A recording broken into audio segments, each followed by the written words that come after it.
Hello my dear students, welcome back to my YouTube channel English सीखे। So guys, आज मैं फिर से आप लोग के लिए एक नई वीडियो के साथ आई हूँ जिसमें आप अपने इंग्लिश का अच्छे से और आसानी से प्रैक्टिस कर सकते हैं।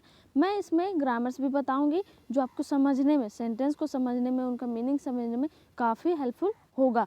सो गाइज, चलिए आज का पहला सेंटेंस स्टार्ट करते हैं। लेकिन उससे पहले मैं बोलना चाहूँगी कि जहाँ पे भी आपको प्रॉब्लम होती है किसी भी सेंटेंस को समझने में, किसी भी वर्ड को समझने में, तो आप मुझे कमेंट कीजिए, अपने क्वेश्चन को कमेंट कीजिए, या फिर बाहर से कोई भी क्वेश्चन हो जो इंग्लिश रिलेटेड हो, वहाँ से मुझे आप कोई भी क्वेश्चन कमेंट कीजिए, मैं उसका आंसर के साथ रिप्लाई ज़रूर करूँगी। तो चलिए आज का पहला सेंटेंस स्टार्ट करते हैं। आज का पहला सेंटेंस है, किसी भी चीज़ को खरीदने के लिए जिद मत करो। सो गाइज, हम लोग जब जाते हैं मार्केट बच्चों के साथ, जब बच्चे हमारे साथ जाते हैं दैट टाइम उन लोग जिद करते हैं, मुझे ये खिलौना चाहिए, मुझे ये आइसक्रीम चाहिए, तो बहुत सारा उन लोग का जिद होता है। तो दैट टाइम हम लोग बोलते हैं किसी भी चीज़ को खरीदने के लिए जिद मत करो। Don't insist on buying anything. Insist का मतलब होता है जोर ज़बरदस्ती करना, तो यहाँ पे भी ज़बरदस्ती या जिद की बात ही आ रही है कि don't insist on buying anything.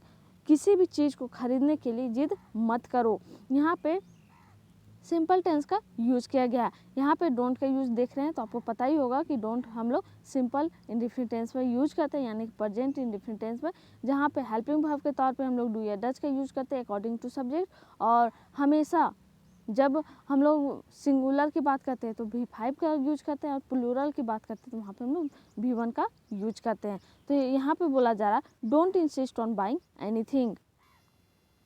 मैं जिद नहीं कर रही हूँ लेकिन मैं खिलौना खरीदूंगी। ये बोल रही है मैं जिद नहीं कर रही हूँ लेकिन मैं खिलौना खरीदूंगी। I am not insisting, I am not insisting. यहाँ पे जो पहला सेंटेंस है, मैं जिद नहीं कर रही हूँ, तो जिस सेंटेंस के लास्ट में रहा हूँ, रही हूँ, रहे हैं, रहा है होता है, वहाँ पे हम लोग प्रेजेंट कॉन्टिन्यूस टेंस का यूज करते हैं, यानी कि हेल्पिंग वर्ब के तौर पे हम लोग इज एम आर का यूज करते हैं अकॉर्डिंग टू सब्जेक्ट, और हमेशा वर्ब फोर का यूज करते हैं हमेशा, चाहे नेगेटिव सेंटेंसेस हो, अफर्मेटिव सेंटेंसेस हो, या फिर क्वेश्चन वाले सेंटेंसेस हो। जो सेकेंड सेंटेंस है, और लेकिन मैं खिलौना खरीदूंगी, यहाँ पे फ्यूचर टेंस की बात आ गई। जिस सेंटेंस क्लास में ग गे गी होता है, वहाँ पे हम लोग फ्यूचर इंडेफिनिट टेंस का यूज करते हैं, यानी कि हेल्पिंग वर्ब के तौर पे शैल या विल का यूज करते हैं, और साथ में हमेशा वर्ब वन का यूज करते हैं। यहाँ पे बोला जा रहा है but I will by the toy. I am not insisting but I will buy the toy. I am not insisting but I will buy the toy.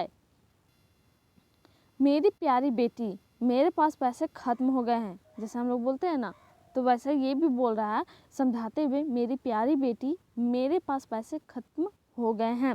My dear daughter, my dear daughter, I have run out of money. I have run out of money कहने का मतलब होता है कि पैसे खत्म हो जाना, ठीक है। तो यहाँ पे प्यारी बेटी की जगह डियर डॉटर या फिर क्यूट डॉटर आप कुछ भी यूज कर सकते हैं। तो यहाँ बोल रहा है मेरी प्यारी बेटी, मेरे पास पैसे खत्म हो गए हैं। जिस सेंटेंस के लास्ट में गए हैं, गया है, या फिर चुका है, चुकी है, चुके हैं होता है, वहाँ पे हम लोग प्रेजेंट परफेक्ट टेंस का यूज करते हैं, यानी कि हैव या हैज का यूज करते हैं अकॉर्डिंग टू सब्जेक्ट। लेकिन और एक चीज़ और होता है, हमेशा यहाँ पे हम लोग वर्ब थ्री का यूज करते हैं हर एक सेंटेंस में, चाहे नेगेटिव हो, अफर्मेटिव हो, या फिर क्वेश्चन मार्क वाले सेंटेंसेस हो, हमेशा वर्ब थ्री का यूज करते हैं। तो यहाँ पे बोला जा रहा है my dear daughter I have run out of money. My dear daughter I have run out of money. तुम हंसते मुस्कुराते चेहरे के साथ बहुत सुंदर दिखती हो। ये अपने बेटी को मतलब बोलते हैं ना हम लोग, बहलाते फुसलाते हुए बोलते हैं कि मन उनका भटकाते हुए कि तुम हंसते मुस्कुराते चेहरे के साथ बहुत अच्छी या फिर बहुत सुंदर दिखती हो। You look very beautiful with a smiling face. You look very beautiful with a smiling face. Smiling यानी कि मुस्कुराना, जैसे थोड़ा बहुत हंसते रहते हैं वैसे, और अगर खुल करके हंसते हैं तो उसके लिए अलग मीनिंग, यानी कि अलग वर्ड मीनिंग यूज होता है। वो सब मैं एक वीडियो प्रॉपर बना करके आपको प्रोवाइड जरूर करूँगी।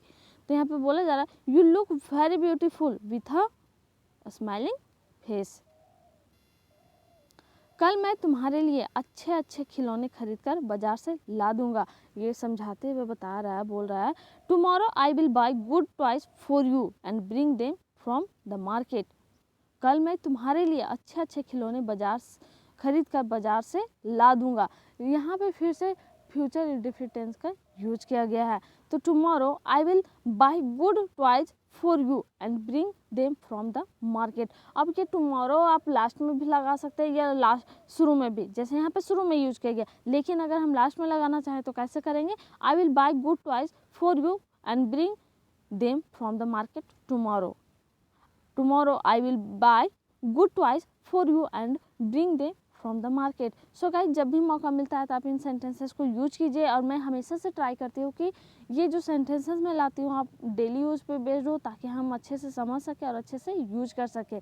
और साथ ही साथ मेरे साथ भी आप लोग प्रैक्टिस करने की कोशिश जरूर कीजिए। और जो मैं 3 सेंटेंसेस देती हूँ उसे आप कमेंट जरूर कीजिए। कमेंट कोई नहीं करते हैं, अब क्वेश्चन को आप लोग बनाते हैं या नहीं बनाते हैं पता नहीं, बट मैं आप लोग से उम्मीद करती हूँ कि आप लोग बनाइए, लेकिन आप लोग नहीं कमेंट करते हैं तो मुझे लगता है कि आप लोग नहीं बनाते। तो प्लीज़ कमेंट कीजिए, इसमें भलाई आपका ही है।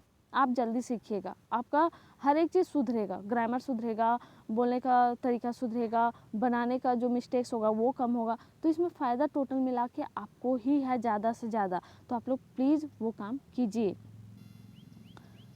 नेक्स्ट जो सेंटेंस है वो है, यहाँ चुपचाप गाल पे हाथ रखकर बैठे रहने से कोई रास्ता नहीं मिलेगा। ये दोनों दोस्त है, सो बोल रहे हैं एक दूसरे को, sitting here quietly with your hands on your cheeks will not give you any way.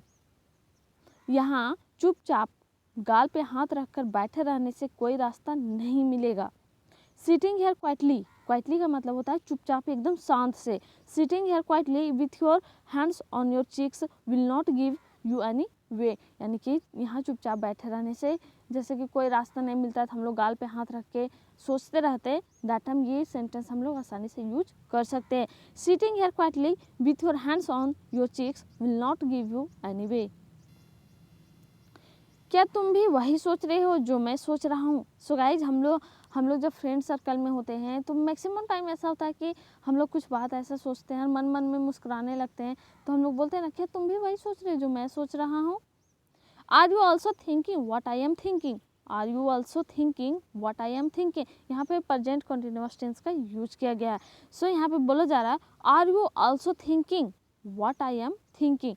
क्या तुम भी वही सोच रहे हो जो मैं सोच रहा हूँ। Are you also thinking what I am thinking. So guys, मैं बताना चाहूँगी कि अगर आप वीडियो को डेली नहीं देख पाते हैं या फिर कुछ भी आपका मन नहीं होता है तो मन को मारिए, क्योंकि अच्छे काम करने के लिए आज के डेट में मन नहीं करता है। अगर आप यही चीज़ फेसबुक यूज कीजिए, कोई भी सोशल मीडिया का यूज कीजिए आप लोग, उसमें ज़्यादा आपको मन लगे, लेकिन पढ़ाई वाला या फिर कुछ इम्पॉर्टेंट वर्क हो जो आपके लाइफ को और भी अच्छे से बेहतरीन बना सकता है, तो वो काम करने में आपको थोड़ा डिफ़िकल्टी फेस करना पड़ेगा।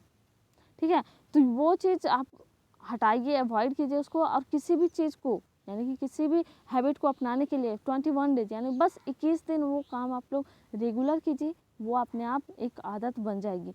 तो आप लोग डेली वीडियो को देखिए और जो भी मैं सेंटेंसेस देती हूँ उसे कमेंट कीजिए और प्रैक्टिस जरूर कीजिए। और नेक्स्ट वीडियो में मैं आप लोग के लिए वो सेंटेंसेस का आंसर ले आती हूँ, ताकि आप लोग गलती जो भी करते हैं वो आप सुधार लें।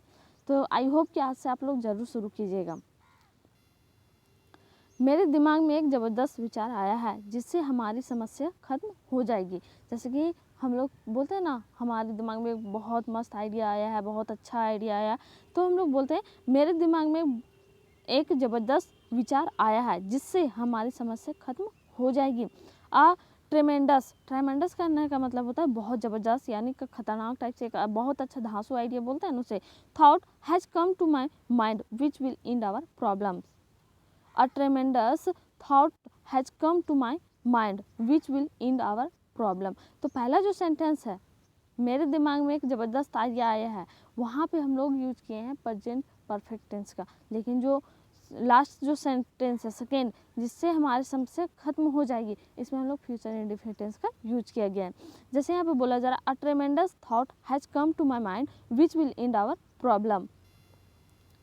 मैं आपकी हर बात मानूंगा लेकिन बदले में मुझे पैसे चाहिए। ये लोग किसी की हेल्प कर रहे हैं बट किसी की बात मान रहे हैं, तो ये लोग बोल रहे हैं मैं आपकी हर बात मानूंगा लेकिन बदले में मुझे पैसे चाहिए। आई विल ओबे एवरीथिंग यू से but in return I want money. I will obey everything what you say, but in return I want money. I want money यानी कि मुझे पैसे चाहिए, मैं पैसे चाहता हूँ। जहाँ पे कुछ भी चीज़ चाहने की बात आती है तो वहाँ पे want का यूज करते हैं, जैसे I want pen, I want money, I want new clothes। But एक चीज़ और यहाँ पे ध्यान देना है कि जब यहाँ पे नाउन की बात आती है तो आपको यहाँ पे टू यूज नहीं करना, I want सिर्फ यूज करना, ठीक है। लेकिन अगर कोई नाउन की बात ना हो बल्कि कोई वर्ब की बात हो, जैसे कि मैं खाना खाना चाहता, I want to eat food, यहाँ पे टू का यूज करना है और टू के बाद हमेशा वर्ब वन का यूज करते हैं। आई विल ओबे एवरीथिंग यू से but in return I want money. मैं पैसे देने के लिए तैयार हूँ लेकिन काम अच्छा से होना चाहिए। आई एम रेडी टू पे but the work should be done well. यहाँ पे शुड बी का यूज किया गया, शुड बी के बाद हमेशा होना चाहिए, अच्छे से होना चाहिए, तो यहाँ पे शुड बी के बाद हमेशा वर्ब थ्री का यूज करते हैं। यहाँ पे बोल रही है ये, मैं पैसे देने के लिए तैयार हूँ लेकिन काम अच्छे से होना चाहिए। आई एम रेडी टू पे but the work should be done well. आप हम दोनों पर विश्वास रखिए, काम बहुत ही अच्छे से पूरा होगा। ये लोग उसको मतलब उस लड़की को अपने आप पे बिलीव दिलवाते हैं, विश्वास करवाते हैं, बोलते हैं have faith in both of us, have faith in both of us, the work will be completed very well. आप हम दोनों पर विश्वास रखिए, काम बहुत ही अच्छे से पूरा होगा। Have faith in both of us, the work will be completed very well. So guys आज का जो सेंटेंसेस था यहीं तक है, लेकिन 3 जो सेंटेंसेस मैं लाई हूँ आप लोग के लिए उसे आप प्लीज़ ट्राई कीजिएगा और जब भी मौका मिलता है मेरे वीडियोज़ को रिपीट करके देखिए। जितना रिपीट करके देखिएगा उतना फ़ायदा होगा और साथ ही साथ अपने फ्रेंड्स के साथ ज़रूर शेयर करें। जो पहला सेंटेंस है वो है, मुझे कहीं घूमने जाने का मन कर रहा है। मुझे कहीं घूमने जाने का मन कर रहा है। दूसरा है, लेकिन माँ पापा मुझे अकेले कहीं भी नहीं जाने देंगे। सो गाइज मैं एक चीज़ और सजेस्ट करना चाहूँगी कि जो वायरस फैल रहा है अभी भी, तो लॉकडाउन तो लग ही गया है बहुत जगह पे, तो आप लोग प्लीज़ प्रोटेक्टेड रहिए, खुद को सेफ रखिए और घर पे ही रहिए, ज़्यादा ना घूमें तो वही बेटर है। लेकिन हम लोग इंग्लिश सीखेंगे घर में बैठे बैठे। दूसरा जो सेंटेंस है वो है, तुम लोग हर बार एक ही गलती को बार बार क्यों दोहराती हो। तुम लोग हर बार एक ही गलती को बार बार क्यों दोहराती हो। तो गाइज ये जो सेंटेंस है जो प्रैक्टिस के लिए और जो मैं प्रीवियस वीडियो में दी थी आपको प्रैक्टिस के लिए, उसका आंसर मैं लाई हूँ। तो चलिए देखते हैं क्या था। पहला सेंटेंस वो था, क्या तुम मुझे अब भी याद करती हो। Do you still remember me, do you still remember मी। दूसरा है, याद उस व्यक्ति को किया जाता है जिसे आप भूल गए हो। सो गाइज ये सही है कि याद उस व्यक्ति को किया जाता है जिसे आप भूल गए हो। Remembering is done to the person whom you have forgotten. Remembering is done to the person whom you have forgotten. जो तीसरा सेंटेंस है वो है, मैं आपको आज तक न भूली हूँ न कभी भूलूंगी। मैं आपको आज तक न भूली हूँ न कभी भूलूंगी। I have not forgotten you still today and I will never forget you. I have not forgotten you still today and I will never forget you. So guys ये सेंटेंसेस यहीं तक था और वीडियो अच्छा लगा होगा तो एक छोटा सा लाइक ज़रूर करें और अपने फ्रेंड्स के साथ शेयर ज़रूर करें ताकि आपके साथ साथ वो भी इंग्लिश सीख सकें और अपने इंग्लिश को इम्प्रूव कर सकें। अगर आप मेरे यूट्यूब चैनल इंग्लिश सीखे में नए हैं तो प्लीज़ सब्सक्राइब कर लें और इंग्लिश की फैमिली यानी कि इंग्लिश सीखे की फैमिली बन जाइए और साथ ही साथ अपना इंपॉर्टेंट फीडबैक देना ना भूलें। And thank you so much for watching my video and thanks again from English सीखे। Thank you.